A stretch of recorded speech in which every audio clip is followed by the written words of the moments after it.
Hi, Ken. Welcome, Rose. Welcome to another episode of SAAS Showdown, where we talk about all things SaaS.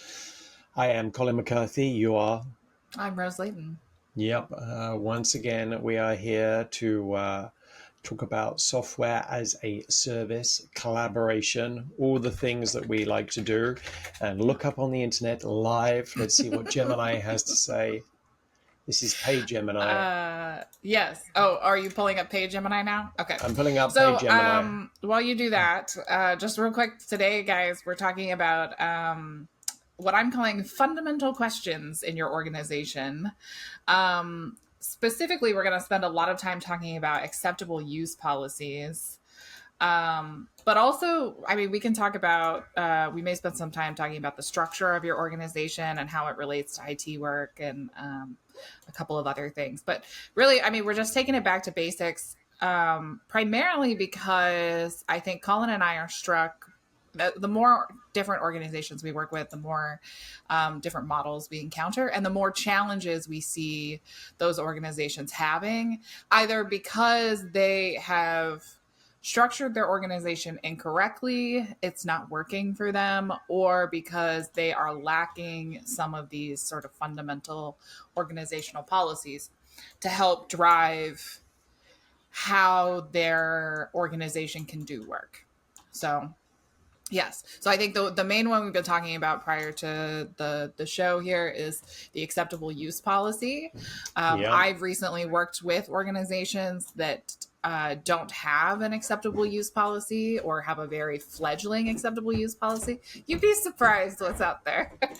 I know Colin's giving a face because he's like, how do you not have one in this day and age? But I think it just, for some organizations, it sneaks up on them, right? Because when you think of an acceptable use policy, when I think of an acceptable use policy, I think about how we use our computers, right?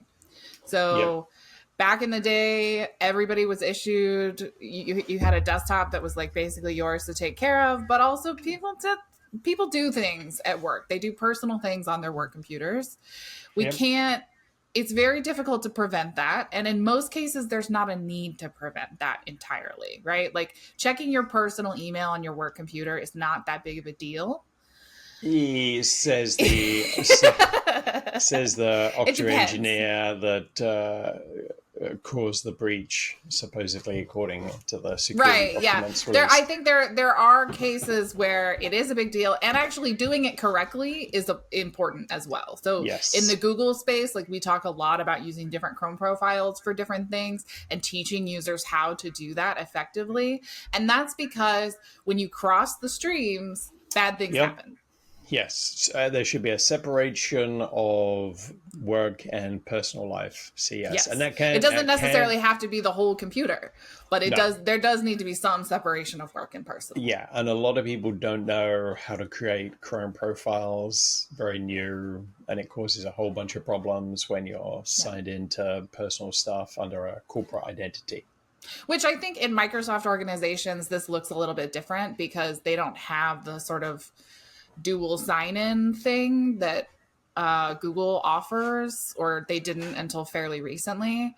And the idea of having separate profiles on your computer to do that would be like Yeah, really out that's of a the box. So good, people would just use a different browser, right? yeah, So you would use or Edge for your work and then you would use Chrome for your personal or whatever. yeah, or if you're a traditional company and people are using Outlook, that's where and you've got on-premise Exchange or Office 365 and you're using Outlook, but then you're signing into Edge or Chrome to check your own personal Hotmail or Yeah.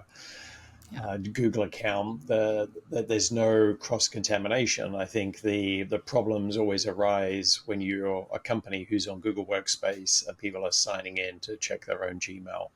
Then Yeah. you have the problems. And that's where, So we started with the like, okay, don't download random games or apps on your Mhm. computer. Like let's try to keep a separation between your personal and work accounts.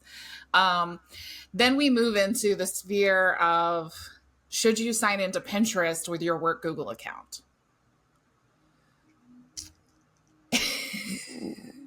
That's SaaS, right? Yes. Like we've given you accounts, so the IT managers, right? We Yep. issue accounts to you, Yep. and you have some leeway in many organizations. You have a lot of leeway in how you use those accounts, and one of those is how you use those accounts to sign into other things. Yeah, So yeah, and a lot of that stuff could be accidental. There's some of these acceptable use policies is it though? can help between accidental and malicious. And Yes. I've seen companies where users have signed up to LinkedIn with their corporate identity, which Which is a then, bad idea, just to be very bad clear. You idea. should not Yeah, do that. Your LinkedIn no, should persist beyond your current job. yeah, and then if you leave and then you don't have access to that mailbox, then it's a whole rigmarole to get Mm-hmm. anything, Yeah, I reset. mean, and I fell into this when I was in college because they issued us a college email account, and I was like, "This is going to be the only email I'm ever going to need." Turns out, Yeah, yeah, turns out I should have signed up for a few less things with that and should have used a different email address. yeah. I know a lot of people have come, and a lot of those Which is to seemingly say, free. the longer you're at a company, the worse this is, right? If you've been somewhere for 10 years, it feels like nothing. Yes, yes. If you have been at an organization for 13 years and then you get that very quick email saying join a meeting, we need to have a catch up, and you'll Mm-hmm. let go, and then you lose access to everything, then yes, that can be a Yeah. real problem. So there does need to be, as we say, a separation. And some of these acceptable use policies or technology to separate your corporate identity and what it does, and personal identities on a company machine can be very good. So, but yeah, but where would one start with creating these policies? Um, I think the main thing is it has to be a collaborative effort, right? Because there are stakeholders in the acceptable use policy from a lot of different groups. You've got IT and security, Mm-hmm. obviously. You've got legal, right? Because they're concerned with your I don't know what the word is, suability, like how Yes, likely you are to be litigated. the legal Um, protections of the company, and so yeah, you can't. What you're yeah, specifying in your acceptable use yeah. policy is acceptable. Right. And then I think the other group is HR, because they're the ones who really have to inform and enforce a lot of Yeah. these policies. They're very involved in the onboarding and offboarding of employees. And so they have a unique chance to ensure that the policies are being followed. Anybody else besides that? Legal, HR, IT, Uh, security? I would say leadership as well. Yeah. Yeah. Yeah. The leadership of Um, your team. they should know, or even the company, And they should COO, help shape CIO, those policies in a particular CEO. way. Yes. Yeah. Um, We'll talk like, about that another time, but they should be just as culpable and participatory in those policies. Sorry, my cats are going to fight behind me, but um, they should be just as held to those policies as everyone else in an ideal world. yes. Yeah. Yeah. And And participating in this process helps them be involved and yeah. be Yeah. held to And those it, same. and it gives everybody a good understanding of their security responsibilities and Yes. requirements. Yeah.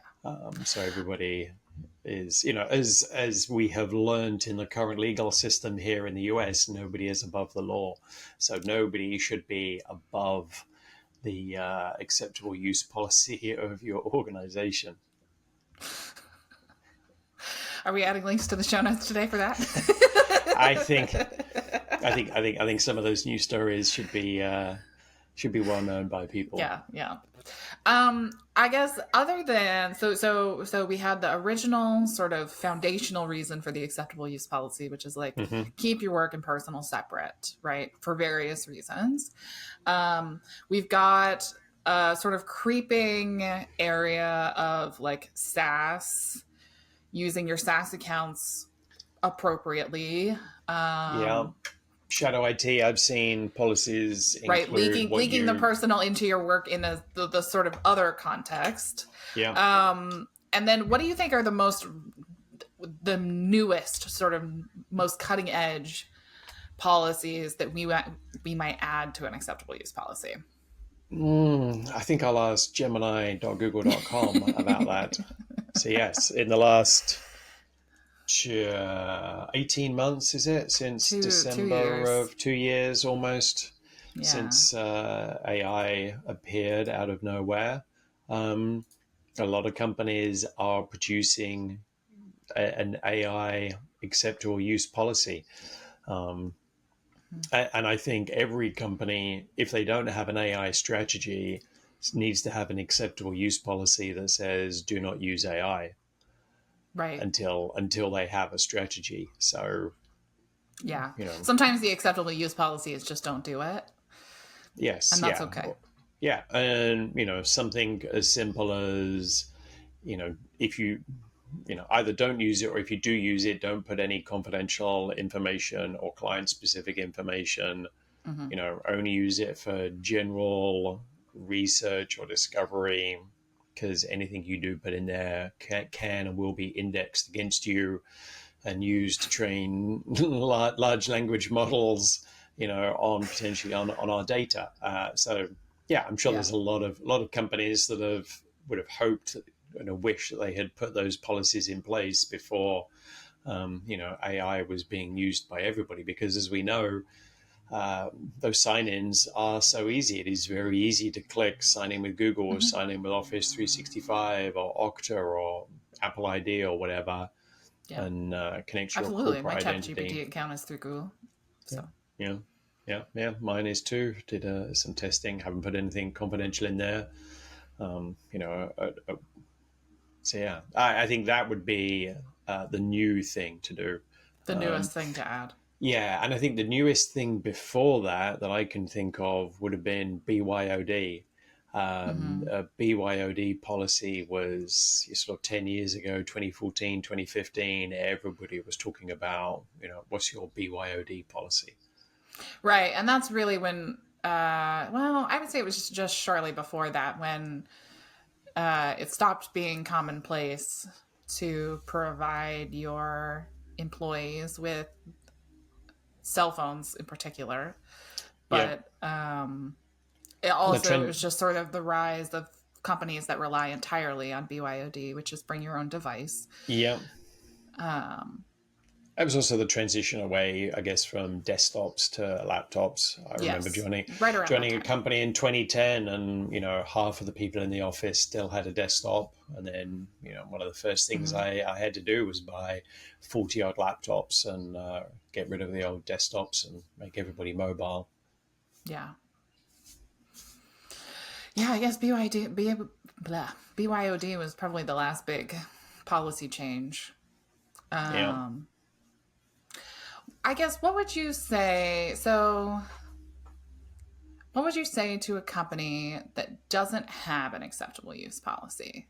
Like, where, other than getting all the right people in the room, where should they start? With the head of IT, the CIO, if it depends, I can't imagine any company that of a reasonable size that wouldn't have one. But some might have grown organically, been small, and didn't think it was important. Um, Yeah, or it just uh, sort of got away from them. I know, like, building policies like that don't seem super important when you have 10 people, but then you look up they one day and you have 500 and you don't have a policy. Yes, yeah, they are not sexy, but like, a lot of things you don't need a staff handbook when there's 10 people. If Yeah, there's 30, 40 people, then yes, you need, a staff handbook. I right. mean, and I and would say, to me, an acceptable use policy is about mitigating risk. So it seems to me that, like, the place to start would be to start with the things you're worried about happening or the yeah, things that you should be trying to prevent, and yeah, then build policies backwards from there. Yeah, and it's sort of outlining or laying out the basic stuff that we treat as standard. Not sharing passwords, not putting your password, writing your password down, Right. using MFA if it's not enforced, etc. Yeah. Alerting the IT department if you have a problem with your computer, or you lose it or break it. Right. Um, you know, that sort of thing. The sharing of client data, or confidential information. So you really do have to sort of lay out what we would normal people, maybe normal people, but Getting into dangerous territory there. yes, yeah. We would think it would just be standard sensible things you would do in a Mm-hmm. business situation. Um, but a lot of these things, have to be laid out and have to be Mm-hmm. agreed on. But there isn't really, it's not like a democracy, I think, where the whole company is going to vote on what they think their acceptable use policy is. But as you outlined, it should be agreed to by finance, uh, the Legal, HR, legal or HR. leadership. Yeah, Yeah. yeah, Yeah, and I would definitely agree with that. I think there's a you'll probably find if you're creating an acceptable use policy for the first time, you'll probably find that there are policies that apply mm-hmm. or should be included in the acceptable use policy. And I think for large organizations, an acceptable use policy is sort of like a big master policy, Yeah, right? With many sub policies. But in a smaller organization that's just sort of getting into this, you'll find that the policies are there a lot of times, or they're trying to be there. And you just need to consolidate them and sort of flush them out and get everybody to agree. Um, I do think from an IT perspective, though, there's a few things that are really difficult to implement without an acceptable use policy. So, for example, an MDM policy, yeah, like being able to implement the kinds of controls that we have talked about on this podcast, and um, could you imagine doing an offboarding and onboarding workflow without an acceptable use policy? I mean, you could do it. You could sit down with HR and go through everything but it would be a lot easier if those guidelines were just there, yep, yeah, yeah. And there's right? every employee when they start and they have access to it, and it's on a company intranet or notice Yeah. board, printed out, whatever. They have access to it. Then there's Yeah. a set expectation of how things will be. But yeah, a Right. mobile But device management policy. implementing controls around how people can use their work information and their work data is really difficult to do if you don't have an acceptable use policy, right? Like if if your employees are used to being able to use whatever device they want to Yeah, access their work data with absolutely no restrictions, then trying to go from that to something that's more restrictive and more secure, and say even just to add context aware access, Colin, like you've yeah, mentioned many times on the show, even just to add context aware access that knows where you are and whether or not your device is up to date, yeah. right? Just very simple controls that are literally, they're not saying no, you can't use the device. They're just saying hey, you have to have it up to date. Yeah, yeah, yeah. I've seen people. Even implementing those kinds of controls, super hard.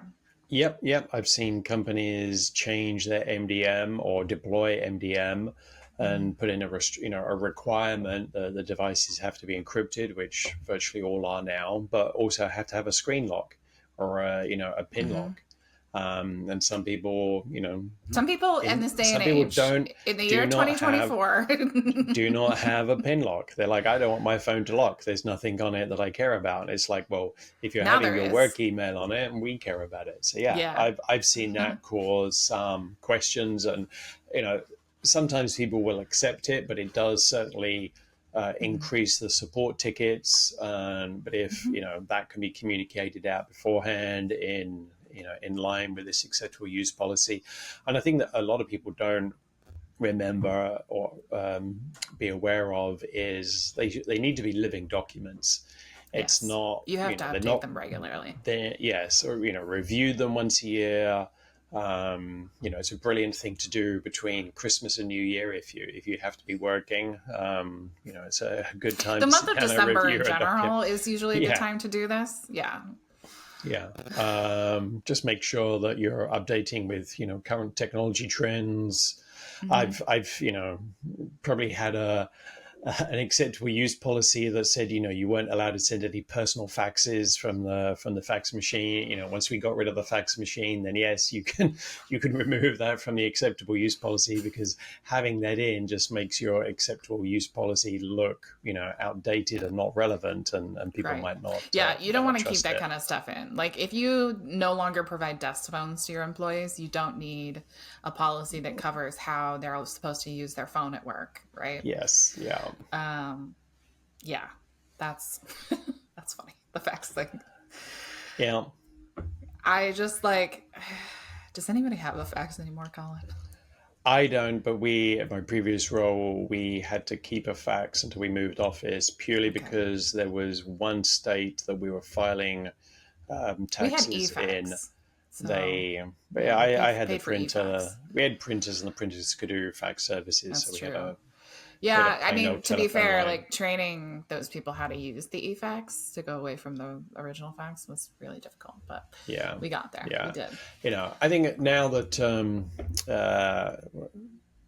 faxes aren't really. I know for a long time in Europe, faxes or a faxed email with a signature was required for some contracts, because they wouldn't accept electronic, Adobe document signing. But I think a lot of places now have changed, and they will accept or do honor those electronically signed documents. I think that's why fax Yeah. has died away completely. But Yeah, we've and going back changed to from. the policy revisions, like those things don't happen all the time. So if you're No. reviewing your acceptable use policy once a year, that's plenty. Yes. Yeah. Because you're not making groundbreaking fundamental changes to your organization every year. If you are, you're probably in a major transition period, and that's Yes. okay. And it'll feel like you're making major transitions every year, but that only lasts for a few years. And then eventually you get to another place of stasis where like you're not really making any big changes. Yes. Yeah. Yeah. You Um, can't sprint forever. There's only so Right. much you can And like do. Colin and I just discussed, right? The in terms of new technologies, BYOD was the last major thing. It happened I think about so. a decade ago. Yeah. Um, that's when it really sort of came into the fold. And then now we're having AI. And then the next one, it might not be 10 years until the next one. It might be 5, but or it might just be that like this same policy, this AI acceptable use evolves over the next 10 years until we get the next big thing. But yeah, it's not something that like really needs a ton of updating once you get it sat down and doing it. But Colin, would you say there's ever a case in which you don't need an acceptable use policy? If you just work for yourself, Yeah. I think if you have If it's just if you. you have I think as soon as your business has expanded from you the wife and your younger brother or Mm-hmm. sister, and you start employing, or maybe even for them, it would be. I think if it's more than you need something. Something It's a that lot easier says to how to do start things. start with it from day one. Because And I think most if you are businesses are trying to hiring. grow, right? Yes, if you're hiring anybody else, or even acceptable use policies for contractors, it's almost like Yeah. having an SOW, the scheme of Yeah, if work you if for you're going to pay hiring anybody else to do work a for you, contractor. Yeah, then you probably need an acceptable use policy of some kind or yeah, another, yeah. right? So yeah, Well, I but think this there is are I was going to say there are a lot of good resources out there. I know there's a lot of good templates online. Yeah, You there are. know, in everybody has found somebody else's template, copied it, or their policy, copied it, and then used it. I know a lot of the university templates, you know, always come up in Google searches. I'm I sure was going to they say, have. yeah, there are several public acceptable use Yeah, policies. yeah, and this is a brilliant case study or usage for using an AI based program. You know, Because if you put it could help yeah write your yeah acceptable use policy for you. At least get the first draft down. Gemini.google.com will help you. You know, Gemini for Google Workspace in Google Docs will help you write, help you build out, and you can build it out in different stages. You know, write an acceptable use policy on mobile device management, Right. password You could management. even, you know, yeah, like write the introduction to an acceptable use policy for a company of blah blah blah blah, you know. Yeah, yeah, yeah, and then, you know, use those tools to summarize it and just, you know, share the key bullet points to people and say, you know, too long didn't read. Here are the key things that we want you to know, but, you know, we do require you, please read the full document. Mm-hmm. You know, for when you sign Read it and and acknowledge the agree full to it. document. Yeah, Yeah. yeah, Yeah, and it's something, yeah, I think that's another good point. Is like, so it's not just something you should have, it's something that every employee should have to sign off and acknowledge, right? yeah, Which yeah, and a I lot of read it. all of those things when I start a new job. I know not everybody does, but No, no. you'll get in a lot less trouble if you do. Yes, yeah, and a lot of those onboarding platforms will just have it as part of the workflow Yeah. for onboarding you. So Yeah. I know sometimes the staff employee handbooks are like 20, 40 pages long and it's really tedious, but it is worth reading. yeah, yeah, Yeah. Worth reading before you acknowledge. All right, Colin. I think that is probably a good primer. Hopefully, there's not too many organizations out there that don't have one. But I think in terms of updating, maintaining, understanding, yes, you do need to add the AI stuff in there if you haven't yet, even if it's yeah, just to say no, you can't. Um, yeah, get your acceptable use policies updated, y'all. yep. Until next time, See ya. cheerio, Rose.